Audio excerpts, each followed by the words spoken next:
Expectations in the Idaho primary, and now the matchups are set for several important races. The voters will decide, of course, in the general election coming up in November. 6 on your side, Steve Dent talked with our political analyst Jasper LeCalzi about who wasn't he surprised with, but who he was caught off guard with how much some of the candidates won by in the primary election, with open seats in the gubernatorial race and the 1st congressional district.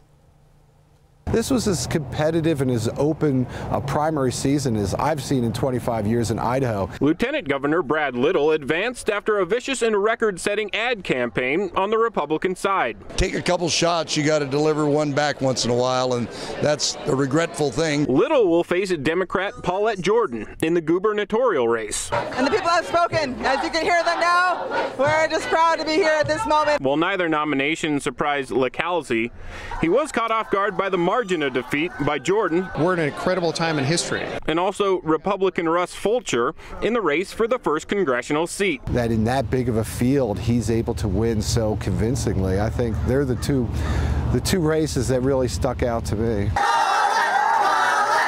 But LeCalzi also noticed a new Democratic movement in Idaho. One's in the hotel ballroom and one's in the bar across the street. He says Jordan's victory could help the Democrats in the future. You're energizing young people, women, and such like that. But he says the Republicans have the inside track to the governor's office. If the Democrats are looking long term, I think they can be optimistic. Short term, no, they're still going to lose in November. On the Republican side, LeCalzi says this was the first competitive gubernatorial race since 1994.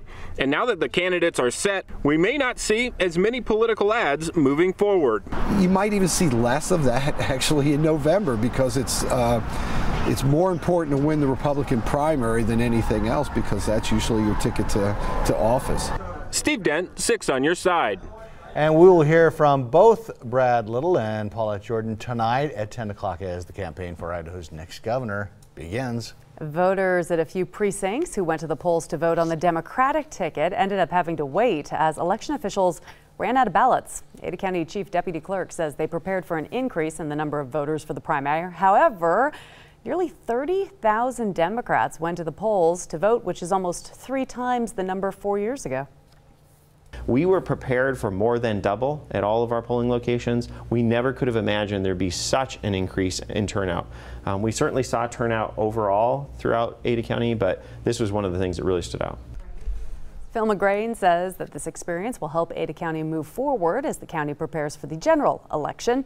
One of the challenges is determining which precincts get overloaded with either Democratic or Republican voters. More news coming up in just a moment. What do you call them? The popcorn storms? Popcorn showers, yeah, they're popping up, and there's one significant weather advisory just been issued for right around Firebird Raceway. Basically.